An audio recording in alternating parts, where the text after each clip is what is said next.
Wuthering Waves is unfair because the game is so good there's almost nothing to hate on.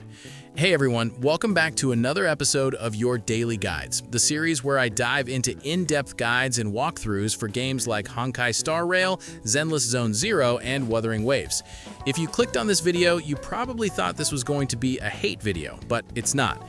To give you some clearer perspective, as much as I play gacha games and make content around them, I'm also working and running my own business, and seeing the growth Kuro Games has had genuinely makes me jealous, and I'll tell you why. In the span of just a year and 7 months, Wuthering Waves has delivered not only one of the most exciting open-world games out there, but it has also stayed true to the single most important thing a game developer can do: listen to its player base. Today I want to break down what I think makes Wuthering Waves such an amazing game, and feel free to share your own thoughts in the comments as well. Firstly, Wuthering Waves actually listens to its players. Not every patch is going to be packed with brand new content. Some patches will feel quieter, but the game consistently implements changes and additions that make life easier for the player base. A perfect example is flight across all regions. For new players, this might feel normal, but for those of us who started during the game's inception, it definitely wasn't always like this. In fact, it wasn't until Rynae that we even got flight, and even then it was locked to that region. The developers saw that players wanted full map flight and eventually implemented it across the entire current world.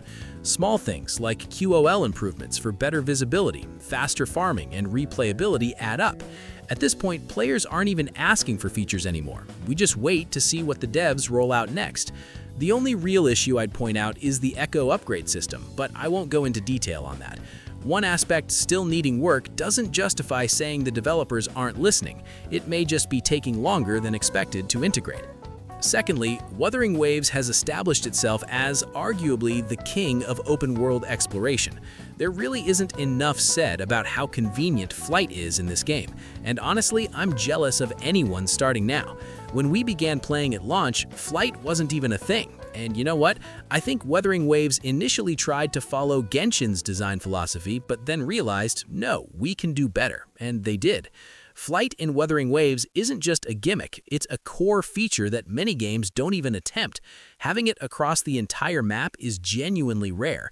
Now let's talk about version 3.0. What I'm about to say might trigger some people, but I think it's the truth.